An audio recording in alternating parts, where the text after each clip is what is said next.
Hello student, I am Tamanna from Vishwas Navsharda Public School Bhuna. Welcome in day 5 of class 8 chapter number 14 Chemical Effect of Electric Current. इस chapter में हम effect of electric current के बारे में पढ़ चुके हैं। हमने क्या है हीटिंग इफेक्ट, मैग्नेटिक इफेक्ट, ये हमने 7th क्लास में डिस्कस किए थे। लेकिन इस चैप्टर में हमने डिस्कस किया chemical effect of electric current. तो आज हम क्या डिस्कस करेंगे, यूज ऑफ इलेक्ट्रोलिसिस। तो इलेक्ट्रोलिसिस हमने डिस्कस किया था लास्ट वीडियो में कि इलेक्ट्रोलिसिस क्या होता है। तो आज हम उसके यूज डिस्कस करेंगे। एक बार रिमाइंड कर लेते हैं कि इलेक्ट्रोलिसिस क्या होता है। किसी भी इलेक्ट्रोलाइट का डिकम्पोज होना इलेक्ट्रिक करंट की प्रेजेंस में, उस प्रोसेस को हम क्या बोलते हैं, इलेक्ट्रोलिसिस। तो देखिए आज हम इसके यूज डिस्कस करने वाले हैं। तो फर्स्ट है extraction of metal from their ores, कि मेटल के ओर से मेटल को एक्सट्रैक्ट करना। Electrolysis is used in extraction of metal from their ores.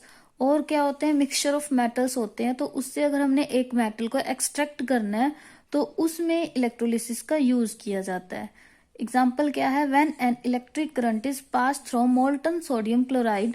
अगर हम मोल्टन सोडियम क्लोराइड में से इलेक्ट्रिक करंट को पास करते हैं तो सोडियम डिपॉजिट हो जाता है कैथोड के पास और क्लोरीन गैस इवॉल्व होती है एनोड के पास। ठीक है। Aluminium and potassium are also extracted from their ores. इसी प्रोसेस से क्या है, एल्यूमिनियम और पोटेशियम भी उनके ओर से एक्सट्रैक्ट किए जाते हैं। नेक्स्ट देखिए मैन्युफैक्चर ऑफ केमिकल्स। केमिकल्स को मैन्युफैक्चर करने के लिए electrolysis is used for the manufacture of chemicals. जो इलेक्ट्रोलिसिस है वो केमिकल को मैन्युफैक्चर करने के लिए भी यूज किया जाता है, जो इंडस्ट्री में लार्ज क्वांटिटी में यूज किए जाते हैं।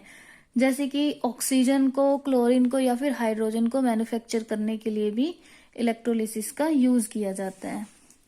नेक्स्ट है रिफाइनिंग ऑफ मेटल। मेटल की रिफाइनिंग के लिए, रिफाइनिंग क्या होता है, मीन्स प्योर करना। Electrolytic refining means refining by electrolysis. Refining means purification. Electrolytic refining is the most important and widely used method for refining of metal.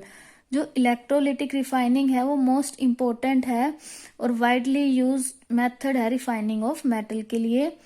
Many metals like copper, zinc, tin, silver, gold and निकल are refined by this method. मतलब कि बहुत सारे method हैं जो इस method से क्या है, रिफाइंड किए जाते हैं, मीन्स प्योर किए जाते हैं। जैसे कि copper, zinc, tin, silver and gold. Next है इलेक्ट्रोप्लेटिंग। इलेक्ट्रोप्लेटिंग क्या होता है, इस प्रोसेस में हम क्या करते हैं, एक मेटल के सरफेस के ऊपर दूसरे मेटल की थिन लेयर चढ़ा देते हैं, उसे खराब होने से बचाने के लिए। The method of coating the metal surface with a thin layer of superior metal with the help of electric current. और किसकी हेल्प से लेयर चढ़ाएंगे दूसरे मेटल की, इलेक्ट्रिक करंट की हेल्प से। तो उसे हम क्या बोलेंगे, इलेक्ट्रोप्लेटिंग।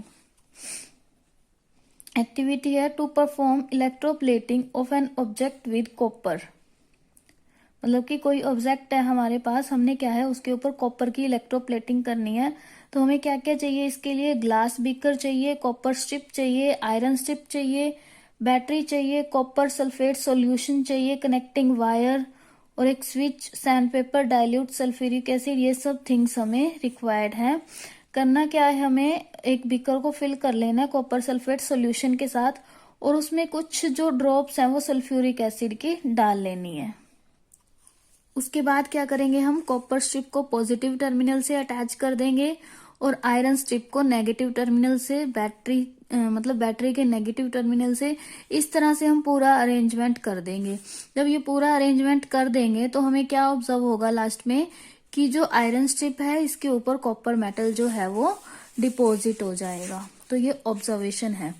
देखिए when copper sulphate is dissolve in water, जब कॉपर सल्फेट वाटर में डिजोल्व होगा, positive charge copper ion produce कर देगा और negative charge sulphate ion produce कर देगा। हमने क्या किया, पानी में कॉपर सल्फेट को डिजोल्व किया तो क्या फॉर्म कर देगा, Cu2 पॉजिटिव, SO4 नेगेटिव। इस तरह से वाटर में आयन प्रोड्यूस हो जाएंगे जब हम इसमें से इलेक्ट्रिक करंट पास कराएंगे तो कैटायन जो है वो कैथोड की तरफ चले जाएंगे और जो एनायन है वो एनोड की तरफ चले जाएंगे। तो लेट वी सी कैथोड और एनोड पर किस तरह से रिएक्शन होगी। कैथोड पे क्या होगा, जो कॉपर आयन है वो इलेक्ट्रॉन को गेन कर लेंगे, ठीक है। कैसे गेन करेंगे, जब वो इलेक्ट्रिक करंट से सप्लाई होंगे एंड फॉर्म कॉपर एटम, और क्या फॉर्म करेंगे, कॉपर एटम को फॉर्म कर लेंगे। That deposit themselves on the surface of iron strip, फिर अपने आप को कहाँ डिपोजिट कर लेंगे, मतलब कि कॉपर 2 पॉजिटिव ने क्या किया, इलेक्ट्रॉन को गेन कर लिया इलेक्ट्रिक करंट से जो आ रहे थे और कॉपर बना लिया, और फिर वो कॉपर कहाँ डिपोजिट हो जाएगा, आयरन की स्ट्रिप जो इस साइड लगी हुई है, देखिए यहाँ पे है जो, इस पे वो डिपोजिट हो जाएंगे। एनोड पे क्या होगा, sulphate ion don't get oxidise, जो सल्फेट आयन है वो ऑक्सीडाइज नहीं होंगे। Instead the copper atom in the copper plate loses electron to form copper ion that goes into the copper sulphate solution, मतलब कि सल्फेट आयन है वो oxidise नहीं होंगे, लेकिन जो कॉपर एटम है कॉपर प्लेट में वो अपने इलेक्ट्रॉन को लूज कर देगा और कॉपर आयन फॉर्म करेगा जो कॉपर सल्फेट सॉल्यूशन में चले जाएंगे, ठीक है। Thus we see that the anode loses copper atom, मतलब कि जो एनोड है वो कॉपर एटम को लूज कर रहा है कॉपर आयन फॉर्म करने के लिए, ठीक है। और जो कैथोड है वो उतने ही जो कॉपर हैं उन्हें गेन कर रहा है, ठीक है, और कॉपर एटम बनाने के लिए। Therefore the anode slowly dissolve into the solution, तो इस तरह से जो एनोड है वो धीरे धीरे सॉल्यूशन में डिसोल्व होता रहेगा। और while a layer of copper, मतलब लेयर की जो कॉपर की जो लेयर है वो कैथोड पे डिपॉजिट होती रहेगी। तो इस तरह से जो सल्फेट आयन है वो केमिकल रिएक्शन में पार्टिसिपेट नहीं करेंगे। दस द कॉपर गेट ट्रांसफर्ड, तो इस तरह से जो कॉपर है वो एनोड से कैथोड पर ट्रांसफर हो गया, मतलब कि ये क्या हुआ, धीरे धीरे डिसोल्व हो गई और कॉपर कहाँ है, इसके ऊपर डिपॉजिट हो जाएगा, ठीक है। अब यूज ऑफ इलेक्ट्रोप्लेटिंग, पहले हम इलेक्ट्रोलिसिस के यूज कर रहे थे, उसी में ही क्या है, इलेक्ट्रोप्लेटिंग का मेथड आया।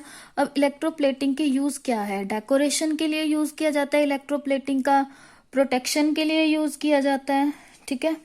अब डेकोरेशन में किस तरह से किया जाता है, metal used for making jewellery, metal का यूज किया जाता है ज्वेलरी बनाने के लिए, जैसे गोल्ड सिल्वर, ठीक है, वो बहुत ज्यादा एक्सपेंसिव है, तो आर्टिफिशियल ज्वेलरी बनाने के लिए यूज किया जाता है इलेक्ट्रोप्लेटिंग मेथड का, ठीक है। ये क्या है, लेस एक्सपेंसिव है, इसे क्या है, मतलब लेस एक्सपेंसिव मेटल से बना के उसके ऊपर मोर एक्सपेंसिव मेटल की लेयर चढ़ा देते हैं, जैसे गोल्ड की या फिर सिल्वर की, जिससे क्या है उनकी जो ज्वेलरी है उसकी लुक एक्सपेंसिव दिखे। मीन्स मान लो कॉपर के बना लिए हमने जो ज्वेलरी है, उसके ऊपर हम क्या करेंगे, गोल्ड या फिर सिल्वर की डिपॉजिट कर देते हैं, इलेक्ट्रोप्लेटिंग कर देते हैं, जिससे वो एक्सपेंसिव लुक में दिखेंगे। नेक्स्ट है protection, iron object are electroplated with chromium, iron के जो ऑब्जेक्ट हैं उनके ऊपर क्रोमियम, निकल या फिर जिंक की लेयर चढ़ा दी जाती है, जिससे वो क्या है, रस्टिंग से प्रोटेक्ट हो जाते हैं। रस्टिंग से प्रोटेक्ट होंगे, कैसे होंगे, क्योंकि जो आयरन है मतलब प्योर आयरन वो एयर और ऑक्सीजन के कांटेक्ट में नहीं आएगा, एयर वाटर के कांटेक्ट में नहीं आएगा। दिस इज बिकॉज क्रोमियम, निकल and zinc don't crore easily, but chromium, निकल, जिंक तो होते ही नहीं इजीली करोड, और जो आयरन है वो ऑक्सीजन और वाटर के कांटेक्ट में आएगा नहीं, जिसकी वजह से जो ऑब्जेक्ट है वो खराब नहीं होंगे। Chromium plating is done in many object, बहुत सारे ऑब्जेक्ट में क्रोमियम की प्लेटिंग की जाती है, जैसे car parts, water taps, kitchen utensils, gas burner, bicycle handles bars and wheel rims, इन सभी में क्या है, क्रोमियम की प्लेटिंग की जाती है। ये दिखाए हुए एग्जांपल क्रोमियम प्लेटिंग के। नेक्स्ट है tin can used for storing food, जो टिन कैन है स्टोरिंग फूड में यूज किया जाता है। Are made by electroplating tin on to iron, ये भी क्या है, इलेक्ट्रोप्लेटिंग से बनाए जाते हैं, ठीक है। टिन की इलेक्ट्रोप्लेटिंग कर दी जाती है। This is because tin is less reactive than iron, क्योंकि टिन क्या है, लेस रिएक्टिव है आयरन से, ठीक है, वो इजीली करोड नहीं होगा। Hence food does not come in contact, तो फूड क्या है, आयरन के कॉन्टेक्ट में नहीं आता, and is protect from the getting spoiled, और खराब होने से बच जाता है। नेक्स्ट है CR for environment. In electroplating factory the disposal of conducting solution is major problem. मतलब कि जो डिस्पोजल है कंडक्टिंग सॉल्यूशन का वो एक मेजर प्रॉब्लम है। मतलब कि जो कंडक्टिंग सॉल्यूशन है उसे किस तरह से डिस्पोज ऑफ किया जाए। This is because these conducting solution are acidic in nature. क्योंकि ये जो सॉल्यूशन होते हैं एसिडिक होते हैं और इसके अंदर बहुत सारे सॉल्ट प्रेजेंट होते हैं जो क्या होते हैं, पॉइजनस होते हैं। So the conducting solution used in electroplating are polluting waste and should